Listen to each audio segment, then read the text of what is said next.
What's up, good people? So today we're talking about 5 natural bodybuilding myths that piss me off. Why? Well, I've heard emotion is good for watch time, so yeah. And I'm also going to talk about each nugget of truth. Grain of truth. Fuck. And I'm also going to talk about each grain of truth because with every fitness myth, there's some small kernel, some little nugget of truth. The first one, and probably the one that pisses me off the most, and actually legitimately irks me, slightly, is that natural lifters cannot train hard. I've heard this several times. Someone's like, I don't know, I had a few extra reps, but like, I'm not on the Sazul, and so I gotta really hold back. Bullshit! Bullshit. Okay? There's no reason that naturals can't train hard. You might not be able to train as much, especially on some lifts or some movements, and recovery might not be as pristine, but you can absolutely still train hard. And the nugget of truth is that, yeah, steroids do help your recovery, but that doesn't mean naturals can't train hard. In fact, natural lifters have to train hard because your levels of muscle protein synthesis are not always elevated, and therefore you gotta elevate them by triggering it in the gym. And so you have to train hard. If you're keeping many reps in the tank thinking that's gonna grow muscle as a natural, you are sadly mistaken. And if you think, oh, I'm natural, therefore I'm fragile, oh, my poor endocrine system, you're never gonna go anywhere, okay? You can't train like that and see any kind of progress. You really do still have to attack the training. In fact, often natural lifters are more durable compared to enhanced lifters because often enhanced lifters, their muscles get so big so quickly that their tendons can't keep up. If you're a natural lifter, progress is going to be pretty modest, especially after a few years. Therefore, tendon issues are less of a concern. So don't go into the training thinking like, oh, I gotta be super careful. You should be intelligent about things, but you should not be pussyfooting your training. Number 2 is that naturals can't get lean. Naturals absolutely can still get peeled. If you go to any really, really top level natural bodybuilding show, those guys are peeled, diced, sliced, and spliced, bro. What has happened? Wrong got splinged. They are Christmas tree lower back, striated glutes, especially nowadays in the past few years, natural bodybuilding conditioning standards are at least as high as the enhanced guys. Plus, they usually are retaining less water because they are natural.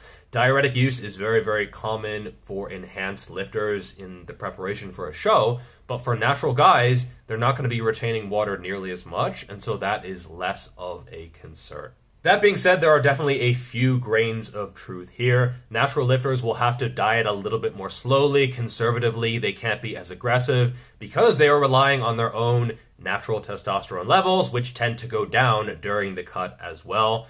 Plus, they can't stay as lean. You don't see very many naturals who are maintaining this very, very lean, peeled, diced physique year round. Whereas enhanced guys, Liver King here.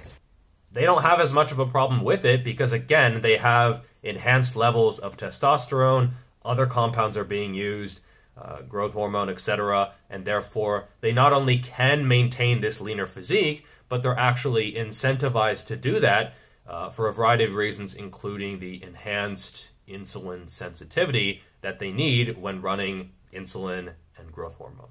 Naturals can get lean, it just takes longer, and they probably can't stay as lean as enhanced guys.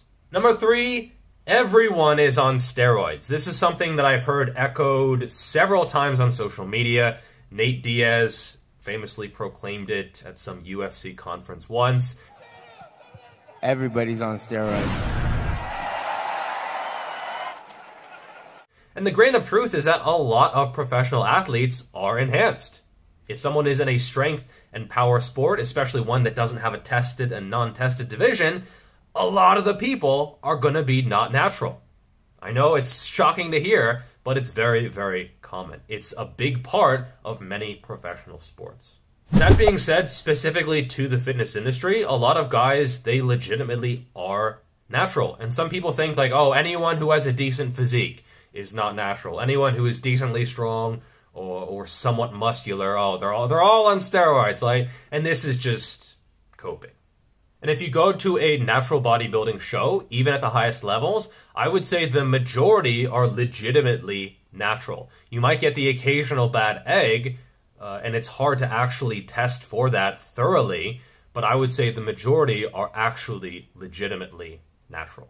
And I've even had people say something like, I want to get into the fitness industry, I want to, start a YouTube channel or something, but I'm not willing to take steroids. I must get out of here. I must get free. And in this mind is the key. Everything up. That's not a requirement, dude. A lot of the big channels are enhanced, but you don't have to do that to be successful, okay? Most people are going to follow you because, not your physique, but because of your information, or because of your personality, or because of the way of how you say something, which is clearly not why people follow me. Number 4 is that if you have big traps or big delts, it automatically means you're on gear.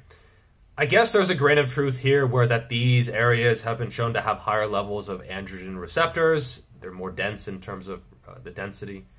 God damn it. I got a way with words. I spray verbs like bird turds. Anabolic beat. Anyway, I don't really see the truth here. Some people might have big traps and delts because they train them well, right? Like, shocking, amazing. A lot of people don't know how to train these areas. They do a few sets of presses, they don't get big shoulders, and they're like, it's because I'm not on the juice. Number 5 is that you can't get big. Now, the grain of truth is pretty obvious. You probably won't be able to get as big as you would with steroids. However, if you think that you can't develop a good physique naturally, you've probably been influenced by enhanced physiques. So go to your Instagram feed, swipe through, and just count how many physiques you see that are enhanced. So if you're getting body dysmorphia, if you're feeling small and you actually have a pretty damn good physique, or even a decent physique, maybe consider curating your feed a little bit more intelligently. And that's what I actually had to do. I had to go through and I had to decide who I wanted to follow. And there were a bunch of like IFBB pros that I was following, and I had never learned anything from them. I just tried to think like, okay, why the fuck am I following this guy? He's never given me any good training advice, nothing with programming. He's not really a source of inspiration because he's going down a completely different path. And you might need to actually, go through a few days and go through every post and think, why am I following this guy, right? Like, you should be selfish about who you follow and think about, are they actually benefiting you as a person? And you can absolutely develop a fucking impressive physique naturally. If you do things right, if you're willing to eat, if you're willing to take a phasic approach, if you're willing to learn about training, if you're willing to put in the time and the work and the energy and the effort into the process, you can absolutely get phenomenal results naturally. 6th natural bodybuilding myth, I'll throw in a bonus one for you guys. It is not morally superior. I think some people need to hear that. It's okay if you stay natural, but if you want to go down the enhanced road, that's your choice. I think it's a dumb choice for the vast majority of people. If you're not actually putting bread on the table, if it's not actually your job, if your goals don't 150% require it, it's a bad decision. And I think 95% of people taking them shouldn't be taking them. And I've talked to a lot of enhanced lifters who regret taking them. They just say, hey, like, I wish natural lifting was an option at the time when I started. Because back then, it was just what you did, right? It was just like, you put in your 5 years, and then, some bro comes up to you and is like, hey, you want to be enhanced? Holy shit! And you're like, all right. But there was very little information about the negative consequences, and I think those should be talked about more. So I think natural lifting for the vast majority of people is the obvious practical decision, but again, it's not a moral decision, and it doesn't necessarily make you a better person. And that will just about do it for this video. Definitely grab a copy of my book if you like this video, as well as my new ring training book, which just released. It is $10. You can find that in a link in a pinned comment down below. Thank you all so much for the support, and I will see you in the next video. Peace.